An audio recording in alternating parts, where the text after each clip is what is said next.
آج موسم رحمت ربیع الاول شریف کی پہلی شب ہے اور مجھے اور آپ کو حضور کے ذکر کی چاشنی نصیب ہو رہی ہے۔ جو ہی یہ موسم نور جلوہ گر ہوتا ہے تو روحیں سرشار ہونا شروع ہو جاتی ہیں، قلب فرحت پاتے ہیں، روحوں کو ٹھنڈک ملتی ہے، اس لیے کہ ان کا نام اتنا میٹھا اور دل آویز ہے۔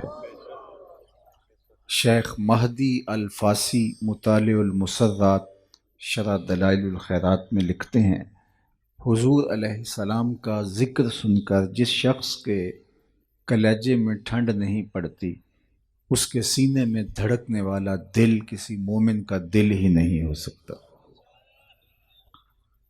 تو یہ تو ہمارے لیے ایک سہانا لمحہ ہے کہ ہم حضور علیہ السلام کے ذکر کی لذات سے بہرہ ور ہو رہے ہیں۔ اور آج محبت رسول کانفرنس کے عنوان سے منعقدہ پروگرام میں ہم حاضر ہیں۔ یہ کوئی ایسا لفظ نہیں ہے کہ جو ہم نے پہلی بار سنا ہو۔ جب سے ہوش سنبھالی ہے ہم محبت کے لفظ سے آشنا ہیں اور محبت کے مفہوم سے تو ہوش سنبھالنے سے پہلے ہی آشنا ہیں۔ اہل سخن نے، شعراء نے، دانشوروں نے محبت کے بارے میں اتنا کچھ لکھا کہ اس کا احاطہ ممکن نہیں ہے۔ کسی نے کہا کہ کسی کے لیے رجحان قلب محبت کہلاتی ہے، کسی نے کہا کہ بہت سارے لوگوں میں کسی ایک کو ترجیح دینا محبت کہلاتا ہے۔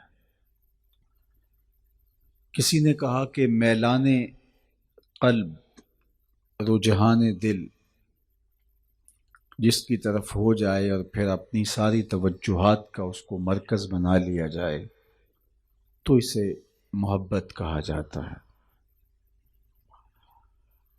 علامہ اقبال علیہ رحمہ نے ایک نظم محبت کے عنوان سے بہت خوبصورتی کے ساتھ اس مفہوم کو بیان کیا کہ محبت کہاں سے آئی، اس کا وطن اور دیس کہاں ہے، اور اس عالم امکاں میں یہ نور کب اترا، اور یہ کن چیزوں کا مجموعہ اور مرکب ہے، اور اس کی کرشمہ سازیاں کیا ہیں۔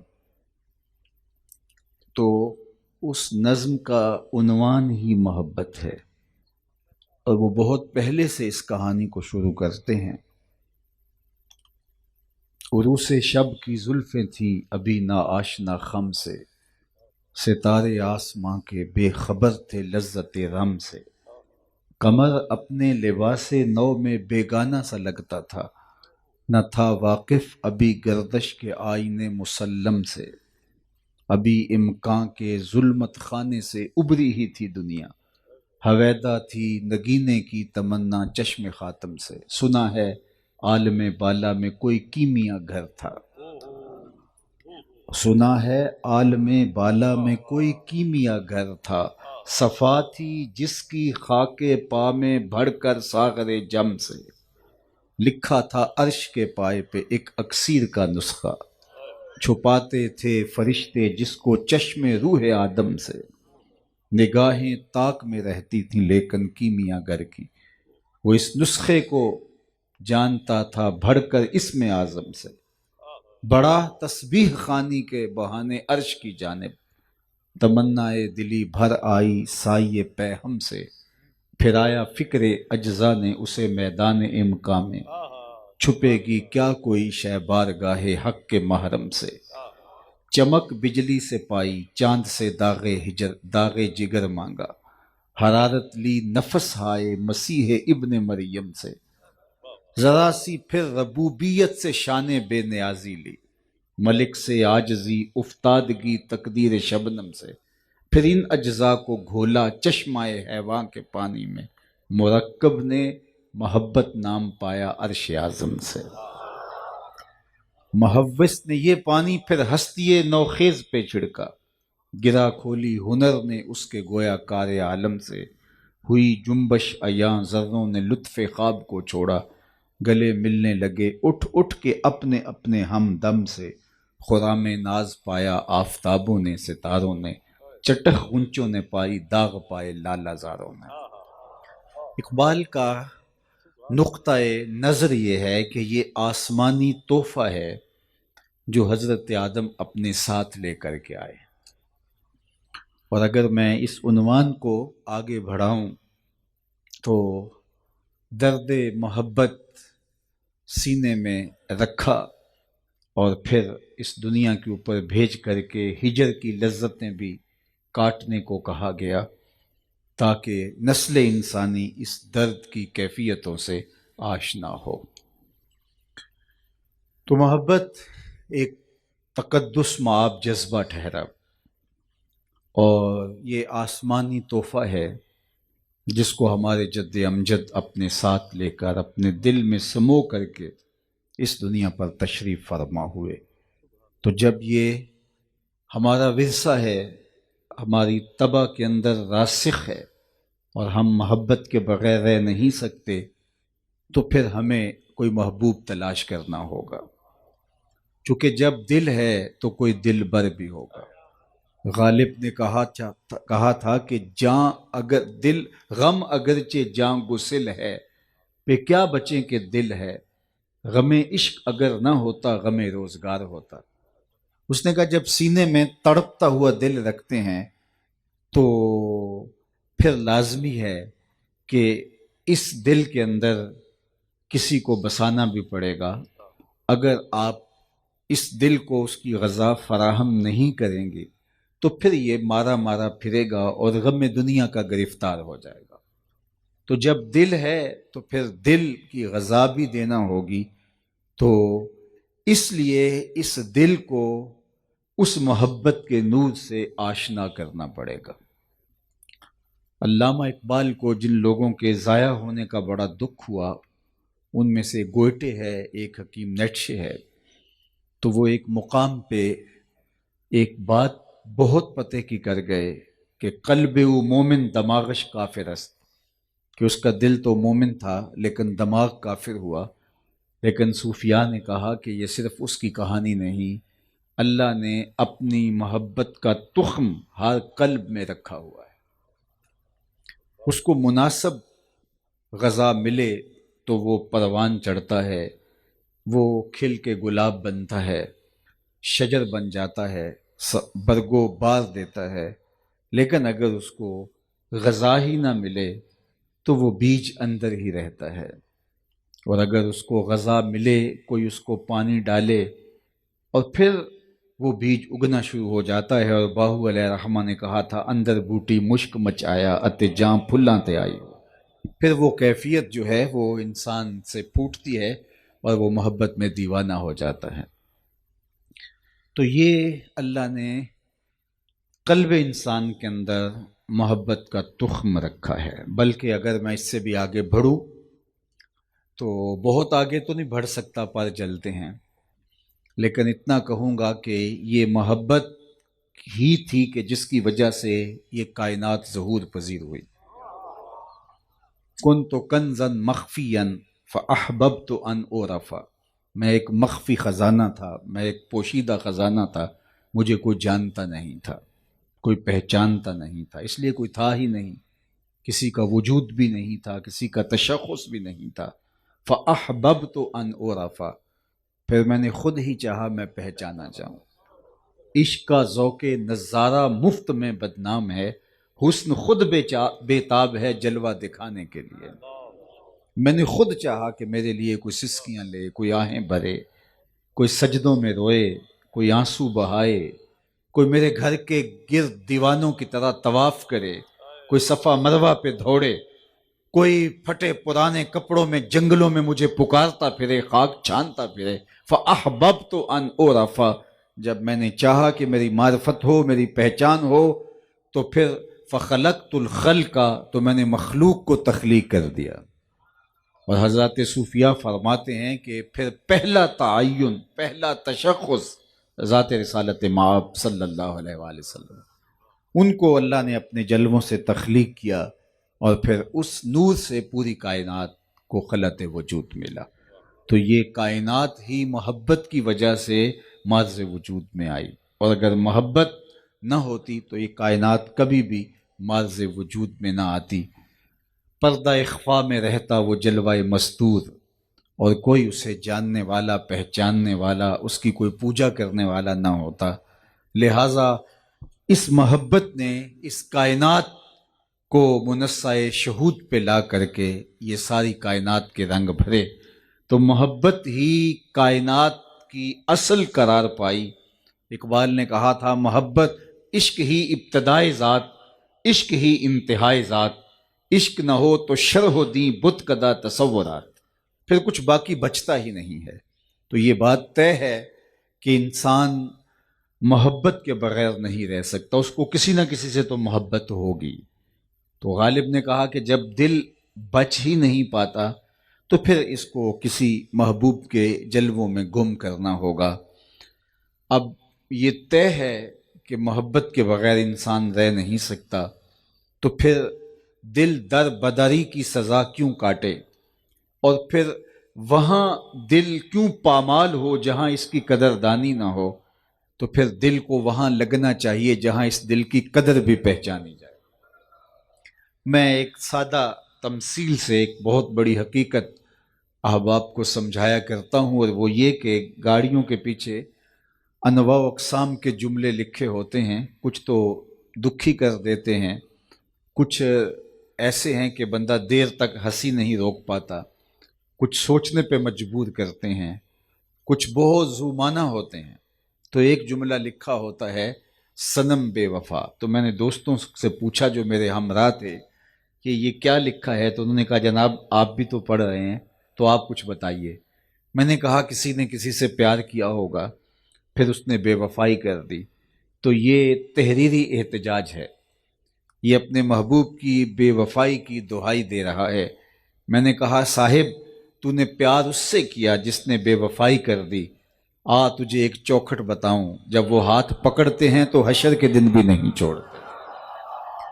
ان سے محبت کا ربط جوڑو، ان سے عشق کا تعلق قائم کرو کہ جو عشق کی ریت نبھانا جانتے ہیں، جو ہاتھ پکڑتے ہیں تو پھر حشر کے دن بھی نہیں چھوڑیں گے۔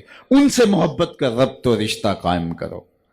اور دوسری بات میں یہ بتاؤں کہ دنیا کی محبتیں اچھے بھلے انسان کو رسوا کر کے رکھ دیتی ہیں۔ غالب نے کہا تھا کہ عشق نے غالب نکما کر دیا، ورنہ ہم بھی آدمی تھے کام کے۔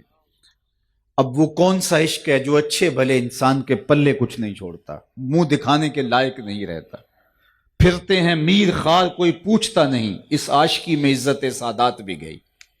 وہ عشق جو عزت سادات کو بھی لے ڈوبتا ہے، میں اس عشق کی کہانی نہیں سنا رہا جو کیس کو مجنوں اور دیوانہ بنا دیتا ہے اور وہ گلیوں کی خاک چھانتا ہے۔ میں اس عشق کی کہانی آج کے اس اسٹیج پہ نہیں چھیڑ رہا، میں اس عشق کی کہانی چھیڑ رہا ہوں جو بلال کو عظمتوں کی اس معراج پہ بٹھاتا ہے کہ جس بلال کو کوئی پاس بٹھانے کے لیے تیار نہیں ہوتا، حضور معراج سے پلٹتے ہیں اور پوچھتے ہیں بلال کون سا عمل کرتا ہے، میں تیرے قدموں کی آہٹ جنت میں سنی۔ یہ بندہ نواز عشق ہے، یہ سرخرو عشق ہے، یہ پستیوں سے اٹھا کے اوج ثریا کی بلندیوں تک پہنچا دیتا ہے۔ میں اگر آپ سے پوچھوں کہ جس زمانے میں میرے حضور تشریف لائے اس زمانے کے خاقان کا نام کیا تھا، تو شاید آپ میں سے کوئی نہ بتا سکے سوائے اس کے کہ جس کا تاریخ سے بہت گہرا شغف ہو۔ چلو میں یہ پوچھتا ہوں، جس زمانے میں میرے حضور تشریف لائے تھے اس زمانے کے کیسر کا نام کیا تھا؟ اس دور کی سپر طاقت تھی رومن امپائر، اس کے حکمران کا نام کیا تھا؟ شاید کیسر روم کا نام بہت کم لوگ بتا سکیں۔ اچھا، اس دور کی دوسری بڑی طاقت کسرا ایران کا نام کیا تھا؟ اس دور کے کسرا کا نام کیا تھا؟ تو شاید یہ بھی بہت تھوڑے لوگ بتا سکیں۔ اور اگر میں اس مجلس میں موجود سب سے کم عمر بچے سے پوچھوں کہ میرے حضور کے مؤذن کا نام کیا تھا، شہنشاہوں کے نام تو زمانے کو بھول گئے، کج کلاہوں کے نام تو زمانے کو بھول گئے، لیکن میرے حضور کے بلال کا نام زمانے کو کبھی نہیں بھولا۔ علامہ اقبال علیہ رحمہ عمومی طور پہ تخلص اقبال ہی کرتے تھے اور یہ استعمال بھی نہیں کرتے تھے، لیکن کبھی کبھی انہوں نے تخلص کو استعمال کیا ہے، تو ذرا ان کا ایک رنگ دیکھیے۔ اقبال یہ کس کے عشق کا فیضام ہے؟ اقبال یہ کس کے عشق کا فیضام ہے؟ رومی فنا ہوا حبشی کو دوام ہے۔ رومی شہنشاہ، اس دور کی سپر طاقت، لیکن آج زمانہ اس کا نام بھی نہیں جانتا، اور دنیا کے جس کونے پہ بھی چلے جاؤ بلال حبشی کے نام کی مسجد ضرور ملے گی آپ کو۔ یہ ہے عزت اور یہ ہے رفعت جو ان کے نام سے جڑی ہے۔ وہ عشق جو نکما کر دیتا ہے اور اچھے بھلے انسان کی عزت پامال ہو جاتی ہے، لیکن اس عشق سے وابستگی پستیوں سے اٹھا کے بلال حبشی کو اوج ثریا کی بلندیوں تک پہنچا دیتی ہے۔ اللہ اکبر۔ عرض تہامہ سے حضرت عمر گزرے تو بچوں کی طرح بلک بلک کے رونے لگے، تو کسی نے کہا عمر 23.5 لاکھ 24 لاکھ مربع میل کی حکمرانی ہے اور تم یوں رو رہے ہو جس طرح بچے روتے ہیں۔ کہا کہ یہی جگہ تھی، میرے باپ نے مجھے کہا تھا کہ ان 5 اونٹوں کو لائن میں قطار میں کھڑا کرو، میں آگے والے کو سیدھا کرتا تھا تو پیچھے والا ٹیڑھا ہو جاتا تھا، پیچھے والے کو سیدھا کرتا تھا تو آگے والا ٹیڑھا ہو جاتا تھا، میں بھاگ دوڑ کے دونوں کو سیدھا کرتا تو درمیان والا ایک سائڈ پہ نکل جاتا، تو میرے باپ خطاب نے مجھے بڑا مارا۔ کہا تم ایک عرب کے بیٹے ہو کہ 5 اونٹ قطار میں کھڑے نہیں کر سکتے؟ کہا ایک وقت عمر پہ ایسا تھا کہ وہ 5 اونٹ قطار میں کھڑا نہیں کر سکتا تھا، اور آج شرق سے لے کر غرب تک 22-23 کروڑ جو ہے وہ لاکھ مربع میل کی حکمرانی ہے، اور لاکھوں کروڑوں انسان ایک قطار میں کھڑے ہیں۔ یہ محمد عربی کے جوڑوں کا صدقہ نہیں ہے تو اور کیا ہے؟ مجھ سے تو 5 اونٹ قطار میں کھڑے نہیں ہوتے تھے۔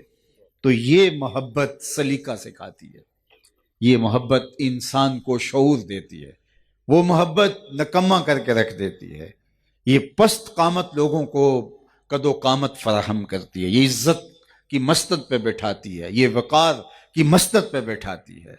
دنیا کی محبتیں تقسیم کرتی ہیں، توڑتی ہیں۔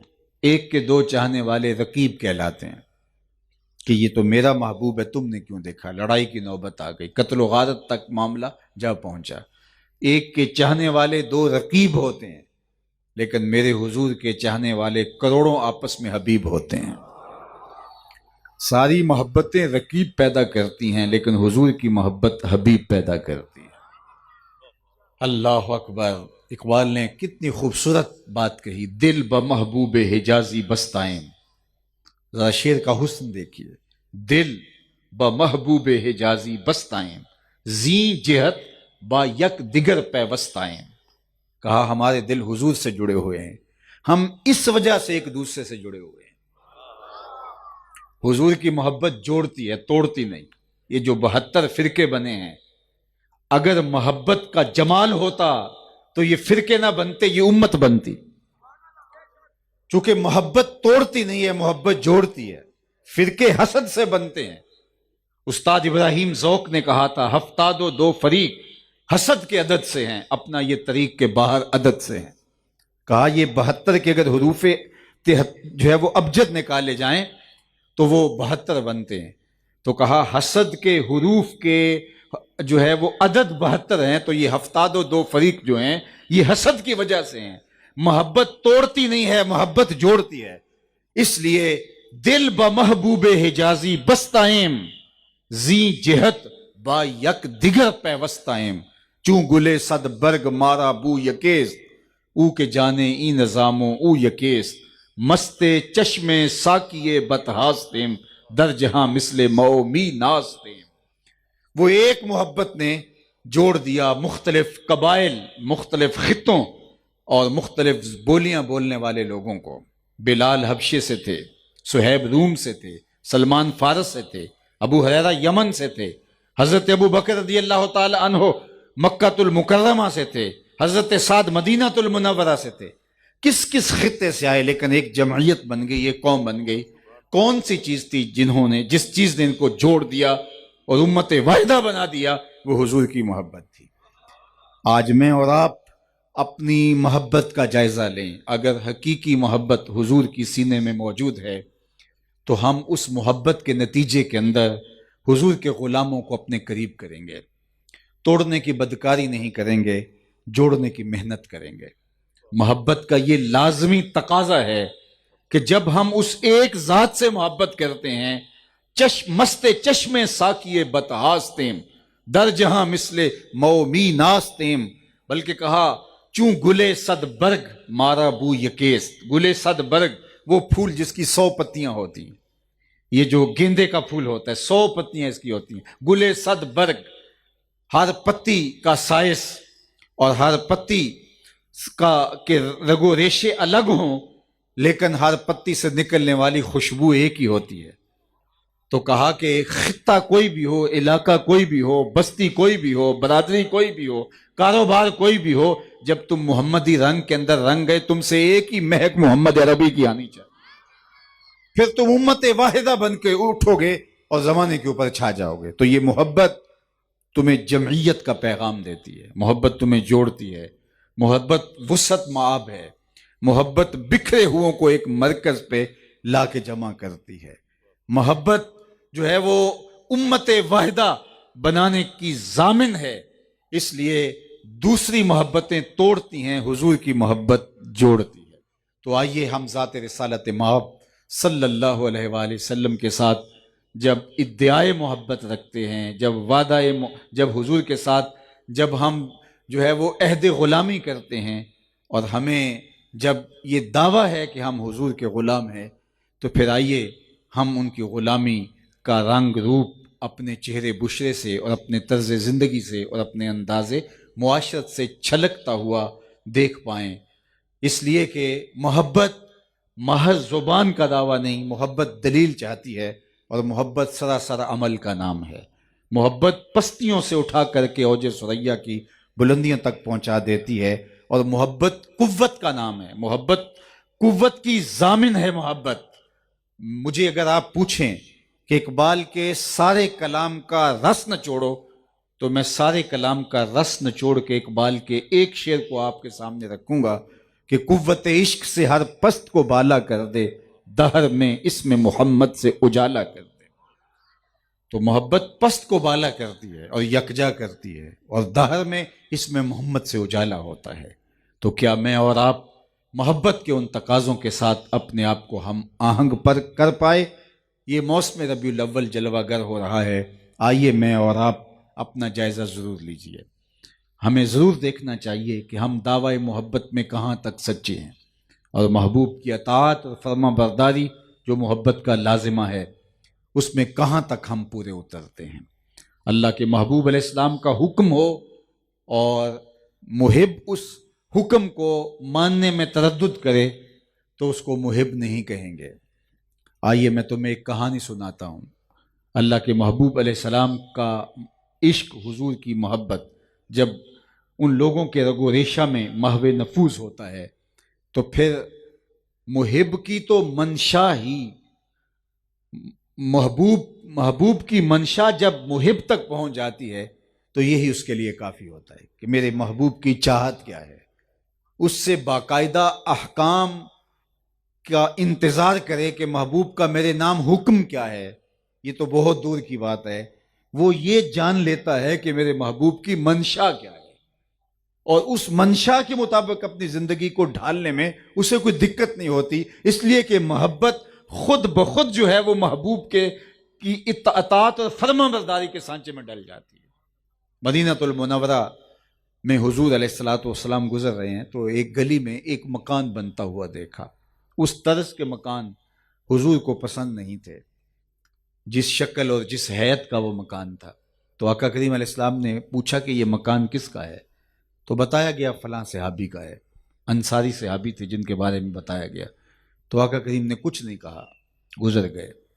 کسی نے جا کے اس انصاری صحابی کو بتایا حضور گزرے تھے، تیرا مکان دیکھا تھا، اور چہرے پہ اظہار پسندیدگی نہیں آیا، شاید حضور نے پسند نہیں کیا۔ 2-4 دن بعد دوبارہ حضور علیہ السلام کا ادھر سے گزر ہوا تو دیکھا ملبے کا ڈھیر پڑا ہوا ہے، تو آقا کریم نے فرمایا وہ بلاؤ سے بلایا گیا، فرمایا میں گزرا تھا تیرا مکان دیکھا تھا اور آج میں دیکھ رہا ہوں کہ ملبے کا ڈھیر ہے، اور اس بات کو بھی 2 دن 3 دن گزرے ہیں۔ تو اس نے کہا حضور میں نے گرا دیا ہے۔ تو آقا کریم نے فرمایا کیوں؟ سنیے اس کا جواب۔ آقا کریم نے فرمایا کیوں؟ اس نے کہا سنا تھا آپ کو پسند نہیں، سنا تھا آپ کو پسند نہیں۔ میں اور آپ سر سے لے کر پاؤں تک، عقیقے سے لے کر ولیمے تک، نجی زندگی سے لے کر امور سیاست تک، طرز معاشرت سے لے کر کے پوری زندگی پر غور کریں، ہمارا کیا کیا حضور کو پسند نہیں۔ ہمیں اچھی طرح پتہ ہے ہمارا کیا کیا حضور کو پسند نہیں، لیکن ہم آنکھیں بند کر لیتے ہیں۔ محمد دی زیارت محمد دے رنگ وچ اے ٹھگ بازیاں جانے پیارا محمد۔ اقبال نے کہا تھا چوں بنا میں مصطفیٰ خانم درود، از خجالت آب می گردد وجود، عشق می گوئے کہ محکوم غیر، سینائے تو از بتا مانند دیر، تا نداری از محمد رنگ و بو، از زبان خود میالہ نام او۔ کہا کہ جب میں ان پہ درود پڑھتا ہوں تو شرمسار ہو جاتا ہوں، اور میں اپنے آپ کو دیکھ کر کہتا ہوں کہ جب تو حضور علیہ الصلاۃ والسلام کی طرز زندگی کو اپنے اوپر نہیں اتار سکا تو حضور کے نام کو اپنی زبان سے میلا نہ کر۔ اور اس کا ترجمہ میرے شیخ نے 2 لفظوں میں یوں کیا، یاری لا تو پاک نبی سنگ، اے پر پوری یاری، پھر درود قبول ہے تیرا لکھ نہ لو ایک واری۔ تو محبت اس بات کا تقاضا کرتی ہے کہ محبوب کی منشا کو محب جان لے۔ ایک صحابی آئے اور انہوں نے حضور سے سلام لیا تو آقا کریم نے جواب نہیں دیا بلکہ رخ پھیر لیا۔ انہوں نے یہ سمجھا کہ یہ اتفاقاً ہو گیا ہے، بعض اوقات کسی کی توجہ نہیں ہوتی، تو جدھر حضور نے رخ پھیرا تھا انہوں نے ادھر سے جا کے دوبارہ سلام عرض کیا، تو آقا کریم نے پھر رخ پھیر لیا۔ حضور بہت شفیق تھے، لیکن اب رخ پھیرنا یہ کوئی معمولی بات نہیں تھی، تو وہ سمجھ گئے کہ کوئی ماجرا ہے۔ اب وہ صحابہ سے پوچھتے پھرتے ہیں کہ میں نے حضور کو سلام عرض کیا ہے لیکن حضور نے اعراض کیا، شاید کوئی ایسی بات ہے جس کو میں نہیں جانتا، تم بتا سکتے ہو ناراضگی کی وجہ کیا ہو سکتی ہے؟ تو انہوں نے غور کیا اور کہا کہ یہ تم نے جو سونے کی انگوٹھی پہن رکھی ہے حضور اس سے منع فرما چکے ہیں، ان الذھب والفضۃ حرام لذکور امتی، سونا اور چاندی حضور کی امت پر منع کر دیا گیا، گناہ بے لذت ہے، منع کیا گیا۔ یہ زیب و زینت عورتوں کو زیب دیتی، اور وہ بھی 4.5 ماشے سے کم، ایک چاندی کی انگوٹھی مرد کے لیے جائز رکھی گئی ہے، اور اس کے علاوہ مرد کو ان چیزوں کے پہننے کی اجازت نہیں ہے۔ تو کہا یہ سونے کی انگوٹھی ہے، شاید حضور کی ناراضگی کا سبب یہ ہو چونکہ تم موجود نہیں تھے، حضور اس سے منع فرما چکے ہیں۔ تو وہ آگے بڑھا اور یوں انگوٹھی اتار کے حضور کی خدمت میں پیش کرتے، کہا حضور کہیں اس وجہ سے ناراض تو نہیں یہ رہی؟ تو آقا کریم نے وہ انگوٹھی پکڑی اور یوں پھینک دی۔ ناراضگی کی وجہ یہی تھی۔ بیٹھ گیا، مجلس جاری رہی، دیر تک گفتگو چلتی رہی۔ جب مجلس برخاست ہوئی، لوگ اٹھ کے گھروں کو جانے لگے، تو یہ بھی الٹے پاؤں پلٹے۔ تو کسی نے کہا وہ جناب انگوٹھی تو اٹھا لو، تم تو شرعن نہیں پہن سکتے لیکن تمہاری بیوی کے لیے پہننا تو جائز ہے۔ تو اس نے جو جواب دیا وہ سنیے۔ تو اس صحابی نے کہا واللہ لا آخذہ ابدا وقد طرحہ رسول اللہ صلی اللہ علیہ وآلہ وسلم، اس نے کہا اللہ کی قسم میں اس انگوٹھی کو کبھی بھی نہیں اٹھاؤں گا جس کو میرے حضور نے پھینک دیا ہے۔ میں اور آپ اپنی زندگی میں اتریں اور دیکھیں کہ ہم کوئی ایسی رسم تو اپنے ساتھ نہیں جوڑے ہوئے جس کو حضور نے پھینک دیا، کوئی ایسی عادت تو اپنے گلے نہیں لگائے ہوئے جس کو حضور نے پھینک دیا، کوئی ایسے اخلاقیات تو ہمارے ایسے نہیں ہیں جن کو حضور نے پھینک دیا ہو، کوئی انداز معاشرت ایسا تو نہیں ہے جس کو حضور نے پھینک دیا ہو۔ اور اگر ہمارے ساتھ ایسی بہت ساری چیزیں جڑی ہیں جس سے حضور نے بیزاری کا اظہار کیا ہے اور ہم ان کو اختیار کرتے ہیں اور سمجھتے ہیں کہ ہم بہت بڑے محب رسول ہیں، تو سوالیہ نشان ہمارے اوپر کھڑا ہوتا ہے کہ ہم کھڑے کہاں ہیں۔ تو محبت تو حکم تو دور کی بات ہے، محبوب کا حکم آنا اور محبوب کا فرما دینا وہ منشا ہی کافی سمجھتا ہے، یہ محبت کا تقاضا ہے اور یہ محبت کے لوازمات سے ہے۔ تو کہا واللہ لا آخذہ ابدا وقد طرحہ رسول اللہ صلی اللہ علیہ وآلہ وسلم، جس کو میرے حضور نے پھینک دیا ہے اس کو کبھی بھی میں نہیں اٹھا سکتا۔ تو آئیے میں اور آپ محبت کے اس روپ کو اختیار کیجئے، محبت کے اس رنگ کو اختیار کیجئے، اپنے انداز زندگی پہ غور کیجئے۔ بہت زندگی بیت گئی، 60 سال، 50 سال، 20 سال، 50 سال، بہت نیڑے ہے قبر۔ ہم اللہ کے حضور پیش ہونے والے ہیں، اس کے رسول کے سامنے بھی ہم نے حاضر ہونا ہے، قبل اس سے کہ وہ وقت آئے کوئی حجت باقی نہ رہے۔ پھر انسان کہے تھوڑی سی تو زندگی تھی، اللہ اس کے رسول کے بتائے ہوئے طریقے کے مطابق بھی گزار کے آ سکتا تھا، میں نے کیوں نہیں گزاری؟ لیکن پھر پچھتانے سے کیا فائدہ؟ آج کا پچھتاوا کل کی بہتری کی ضمانت ہے۔ کل کا پچھتاوا سوائے حسرت بڑھانے کے علاوہ اور کچھ نہیں ہوگا۔ وقت پر کافی ہے قطرہ بھی آب خوش ہنگام کا، جل گیا جب کھیت برسا میں تو پھر کس کام کا۔ اور میرے امام نے کہا تھا آج لے ان کی پناہ، آج مدد مانگ ان سے، کل قیامت کو نہ مانیں گے اگر مان گیا۔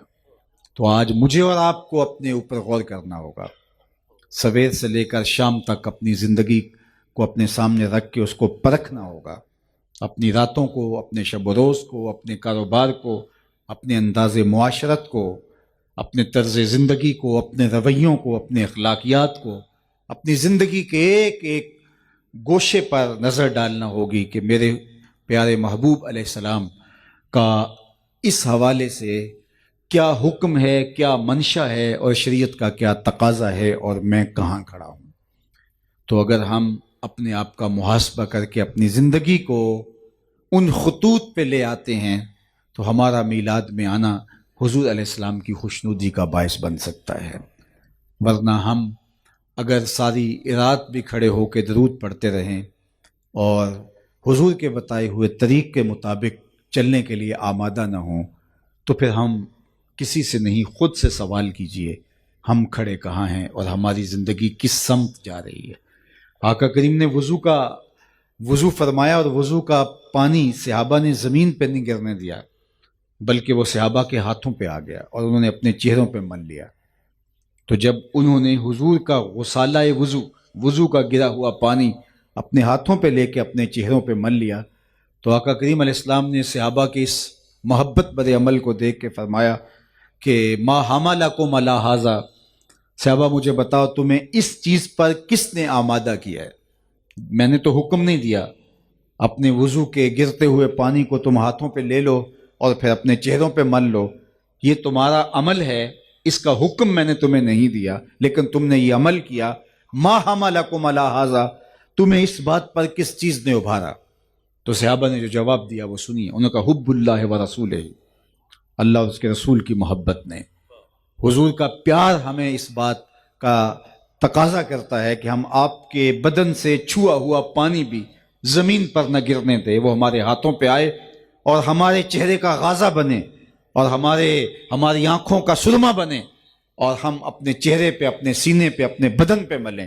یہ ہے آپ کی محبت، جس محبت نے ہمیں اس بات کی طرف ابھارا کہ ہم اس پانی کو زمین پر نہ گرنے دیں۔ حضور علیہ السلام نے اس کی نفی نہیں کی، لیکن ایک اور بات ارشاد فرمایا جو یہ چاہتا ہے کہ اللہ اس کے رسول سے پیار کرے اور اللہ اس کا رسول اس سے پیار کرے، اس کو چاہیے اپنے ہمسائے سے سلوک اچھا کرے۔ جب وہ کسی سے عہد کرے تو اس عہد کو پورا کرے۔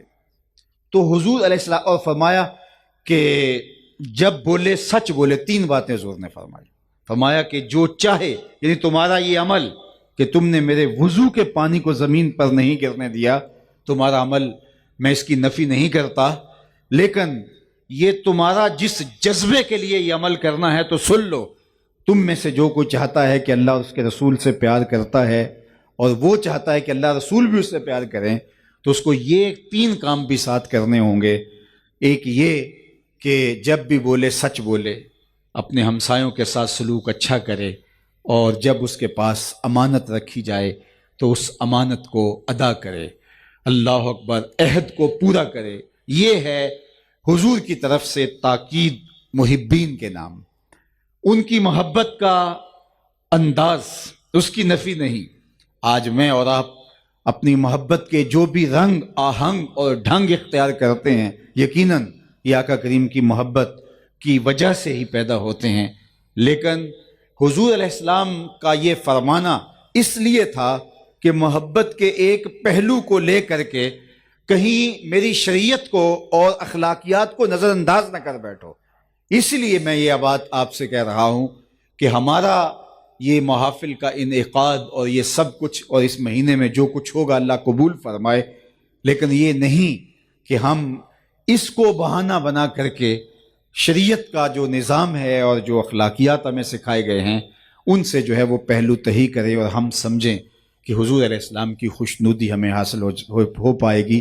حضور علیہ السلام کی خوشنودی حاصل کرنے کے لیے آقا کریم کے دیے گئے نظام حیات کو، نظام زندگی کو اپنے روحوں کے اندر، اپنے قلوب کے اندر، اپنے اندر جذب کرنا ہوگا۔ میرے وعدے پہ نہ رہیے، میں بہت اچھا خطیب ہوں اور آپ کو مبہوت کر دیتا ہوں اور آپ کو اس بات پہ مطمئن کر کے گھر بھیجتا ہوں کہ تم حضور کی محفل میں آ گئے ہو، اب تم بخشے ہوئے ہو، اب کوئی ضرورت نہیں ہے تمہیں کچھ عمل کرنے کی۔ میرے پاس بہت اچھی آواز ہے اور میں کسی شاعر کے کلام سے ایسا منتخب کلام آپ کے سامنے رکھتا ہوں جس کا نتیجہ یہ ہوتا ہے کہ آپ کہیں گے بس ٹھیک ہے ہم یہاں آ گئے ہیں تو یہ ہمارے لیے کافی ہے۔ تو یہ میری جو ہے وہ زبان کی بات ہو سکتی ہے یا کسی جو ہے وہ شاعر کی فکر ہو سکتی ہے، لیکن میں نے آپ کے سامنے حضور علیہ الصلوۃ والسلام کا فرمان رکھا ہے۔ صحابہ کے اس عمل پر حضور نفی نہیں کی، لیکن ساتھ تین باتیں جو ہے وہ انسانی زندگی کا زندگی میں جس کا گہرا اثر ہوتا ہے وہ بیان فرما دی کہ کہیں ایسا نہ ہو کہ وہ چیزیں نظر انداز ہو جائیں۔ اس لیے مجھے اور آپ کو اپنی زندگی کا بھرپور جائزہ لے کے دیکھنا ہوگا کہ ہم حضور علیہ الصلوۃ والسلام کی محبت اور حضور علیہ السلام کا پیار جو اپنے سینوں میں رکھتے ہیں اس سے حضور کے لائے ہوئے طریقے حیات کو، حضور کے لائے ہوئے نظام کو کہاں تک اختیار کرتے ہیں۔ اللہ تعالیٰ جل شانہ ہمیں اس کی توفیق عطا فرمائے۔